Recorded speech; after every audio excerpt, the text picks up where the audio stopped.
All right, well, thank you everyone for joining. I'm Ryan Bracken. I'm VP of Customer Success here at DroneSense and also the Chief Information Security Officer. I'm really excited. We're actually not talking about a DroneSense feature today per se. Instead, we're talking about our support for the Anafi USA. So it's the new aircraft built by Parrot for the Army Short Range Reconnaissance program.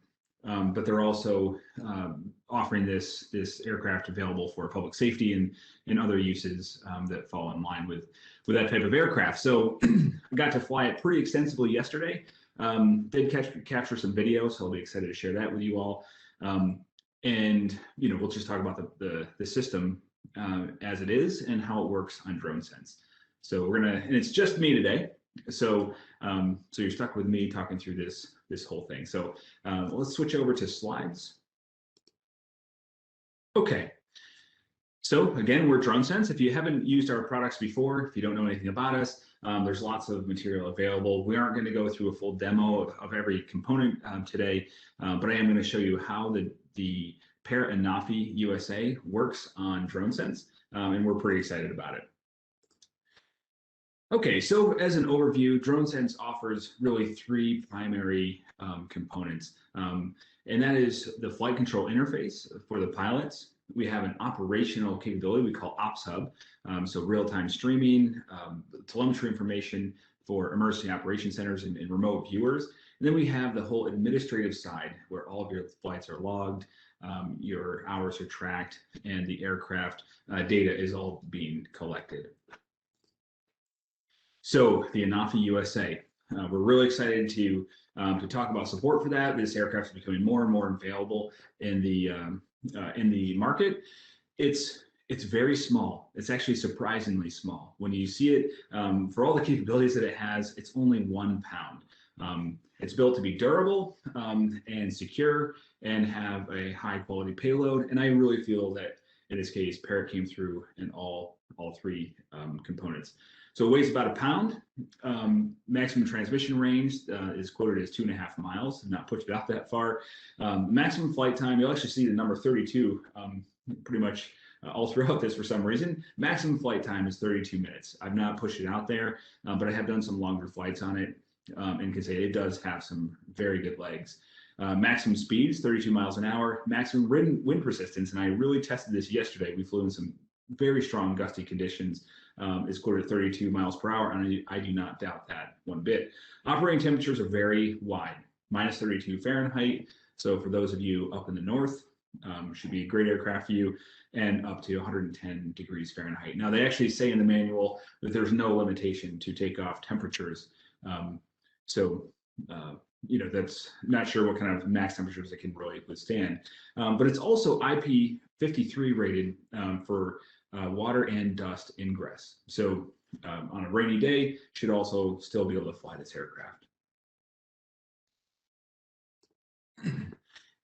So the biggest thing about this drone, the most impressive thing in my opinion, is the camera, or as I say here, should we say cameras? There's actually three.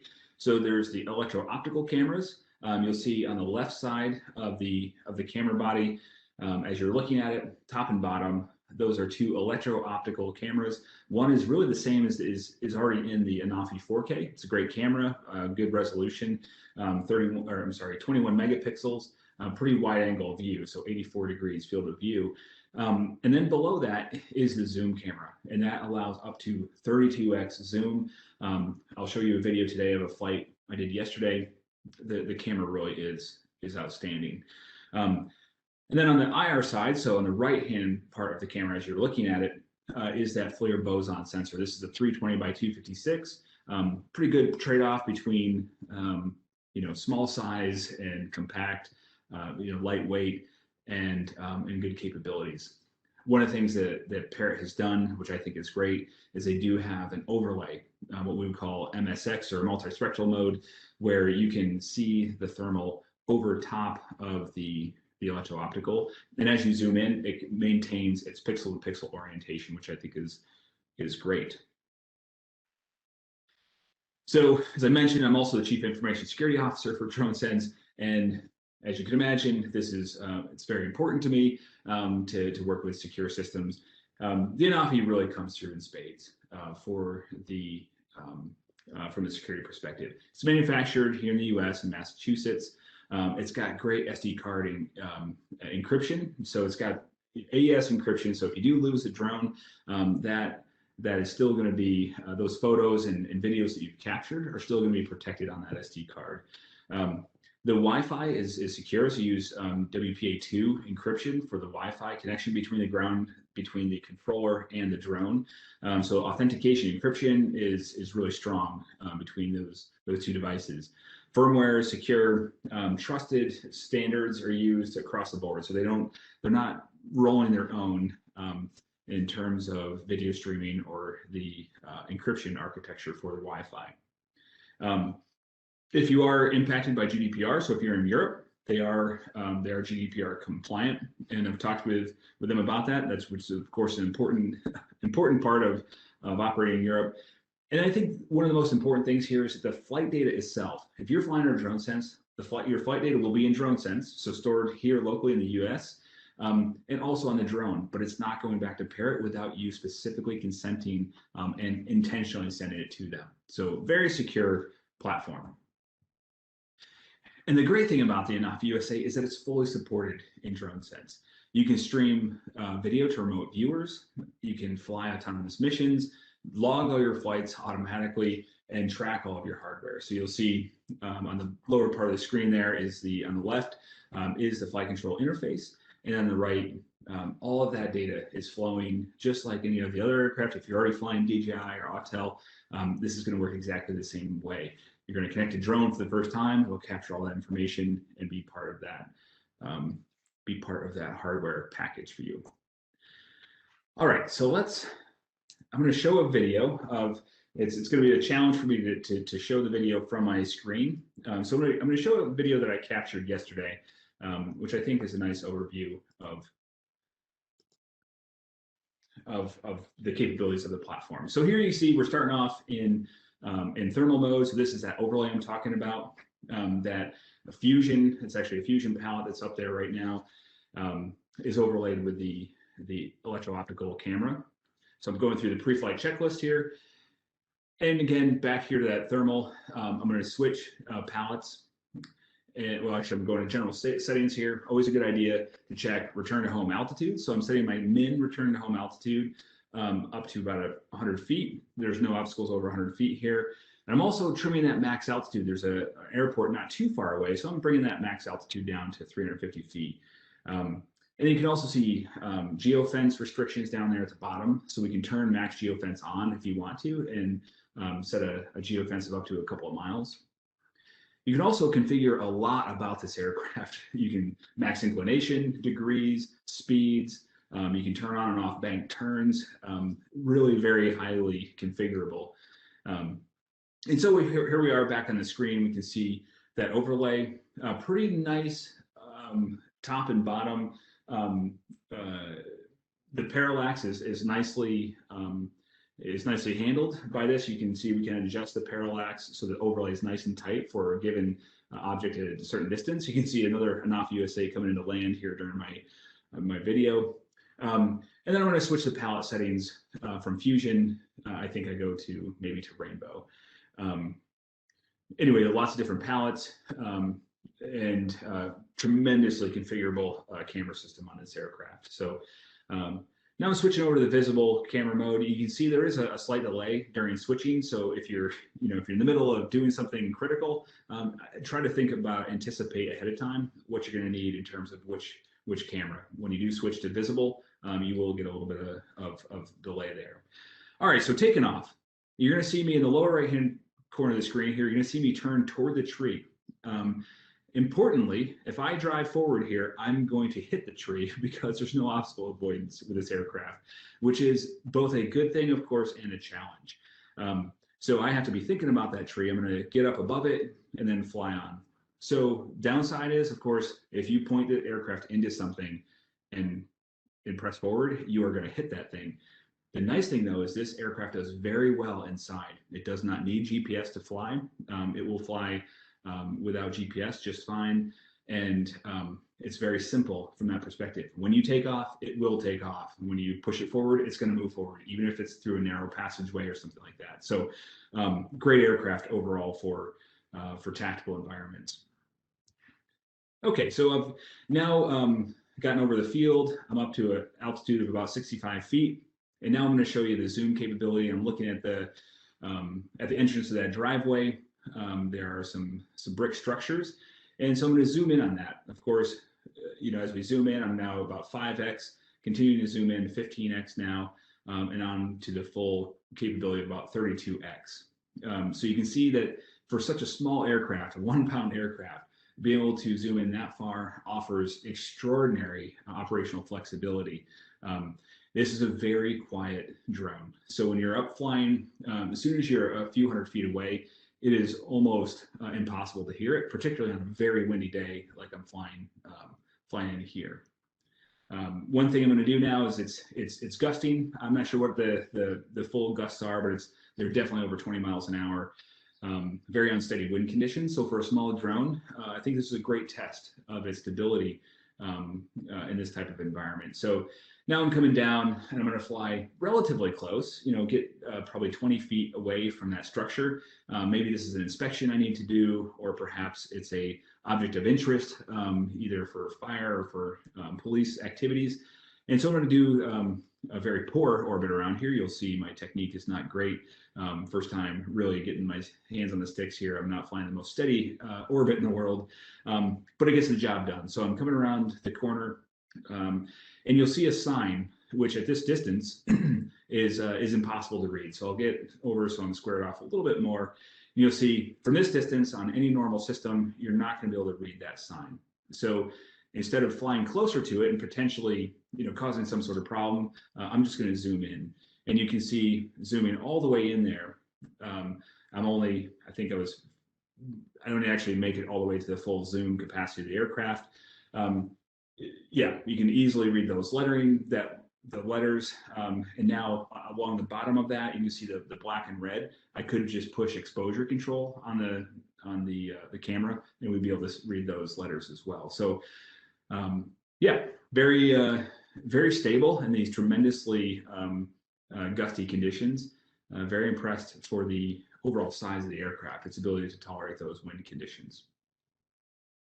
So now climbing up, I'm zooming in and moving forward at the same time. It does take a little practice to get, if you're used to flying something like a Mavic with no zoom capability, having that extra zoom does create some additional burden as a pilot to fly at both, to provide a nice smooth video. But it is very capable. One of the things that I'll show you here in just a few minutes is I'm going to begin turning left. And I'm zoomed in at 5x, and I've got the stick all the way over. And as fast as that looks, it's actually much slower than when you're zoomed all the way out. So the important thing here is that the yaw gain is coupled to the zoom level. So now that wasn't even a full stick deflection. You can see how much faster it was yawing. So I'm coming back into land.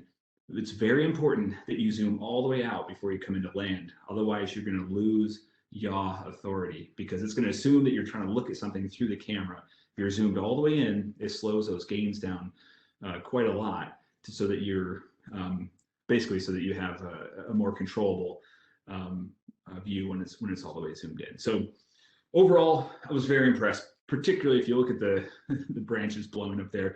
It was really gusty, and very impressed overall with both the capabilities of the aircraft and the fact that I could do all that from within DroneSense. Now, I didn't show you in there, but you are able to do waypoints in the future, and actually the very near future, we'll have orbits as well as full grid survey missions available for this aircraft as well. All right, so I've got an aircraft hooked up, so I'm not going to switch over to the flight control interface. Instead, I'm going to show you what it looks like streaming from the Ops Hub side. So we're on Ops Hub. I'm connected to the Training Ops mission. So you'll see the one mission that actually has a green indicator here, which shows that there is a drone attached, is Training Ops. I'm going to go in here to Drones and Devices, and you'll see that Parrot Anafi USA is connected. So if I want to see where it is, I can click on that. It is sitting inside, so we may not get it doesn't look like we've got a GPS fix here. Unfortunately, it's raining out pretty hard, and yes, it's IP rated, but no, it's not my drone. I don't want to get it soaked just sitting here for a demo. So anyway, we can turn on the camera, and you can see the video stream. So I'll pull that out. Actually, let's just go full screen for now. So that's full screen. So this is being streamed now from the Parrot through my iPad onto our infrastructure, our cloud infrastructure, and then back down to me, where of course I'm restreaming it to you.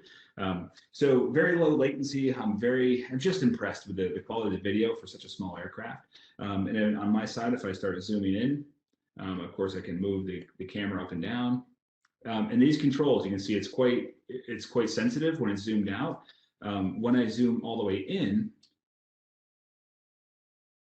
and I move the controls, you can see how much more steady that is when I'm zoomed in. So I'm really impressed with the way they schedule their gains so that things become less sensitive as you zoom in farther.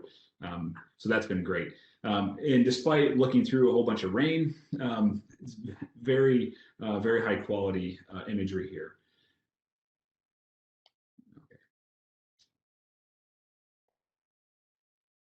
And I'm sure my neighbors love that I'm looking with a high power zoom in the direction of their house. Okay.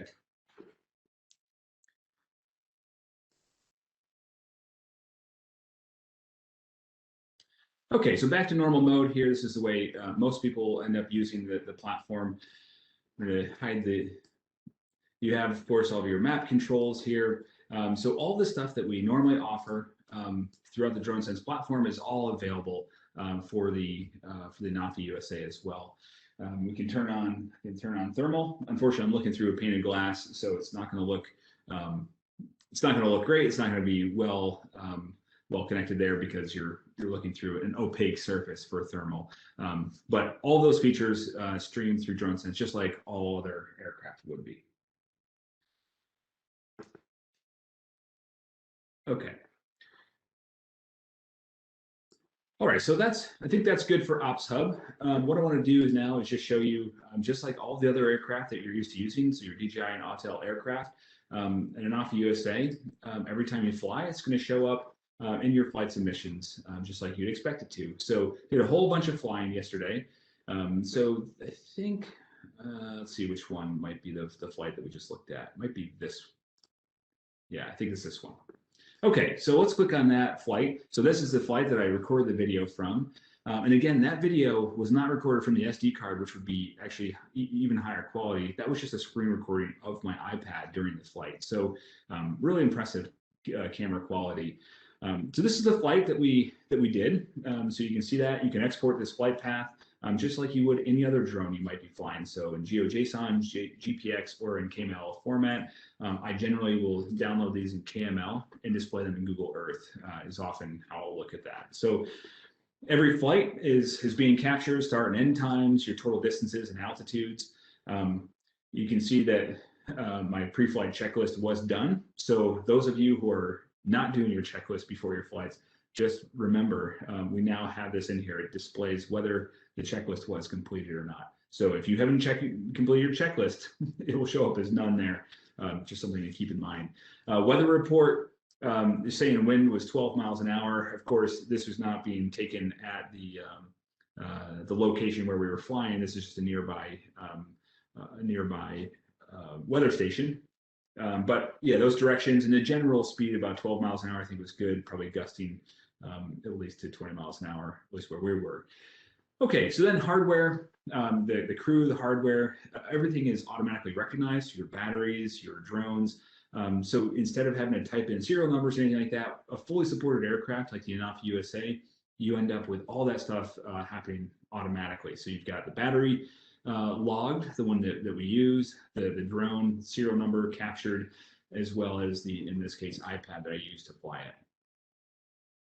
And because I flew it under the training ops mission, it came in under that mission. So let's move down to hardware. And just like all the other aircraft, you'll see a couple of Anafi USAs in there. So we'll click on this one. This is the one I flew yesterday. If you remember from the previous one, it's this DGNGK. So this is just a name that we give it automatically. It's a randomly assigned identifier. You can change that to be whatever you would like. Many people have clear naming conventions that they use, and they'll put a label on the drone. I also recommend doing that for your batteries as well. So I actually did manage to do 17 flights on this aircraft yesterday, a little over an hour, about an hour and a half of flying. And you can see what version of firmware. Now, sadly, I know from talking with Parrot that we're actually on firmware 1.7.8. So I was flying it on a firmware one minor version old yesterday. But what's nice about this, the fact that we're capturing that information means that you're not having to go looking around, pulling up the drone and saying, oh man, do I need to update or not? This tells you right here, yes, you need to update your aircraft. Serial numbers, of course, are captured both for the aircraft as well as the controller. Now, maintenance. This is another thing that's come out relatively recently. We do have, if you haven't seen it yet, we do have maintenance discussed in another video. But we have the ability to perform maintenance, so you can create maintenance checklists. One of the things that's great about this aircraft, I didn't pull it in here yet, but there is a manufactured recommended set of procedures and maintenance requirements. So I'd recommend building that out here in DroneSense and following the manufactured recommendations on those items. So you can see where all the flights that we've done.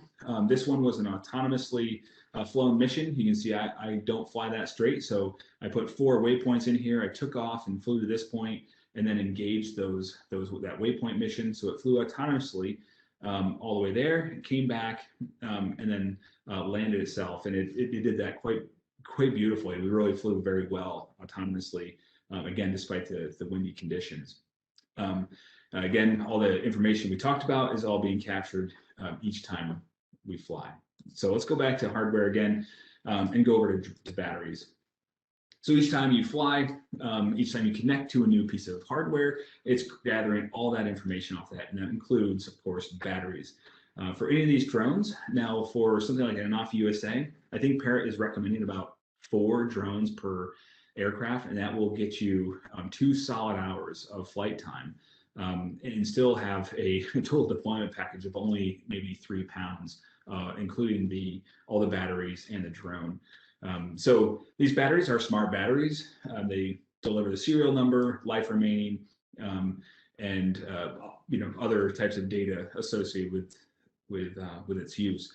So keep track of that life remaining. Probably something worth putting on your checklist for maintenance. So maybe once a month, checking that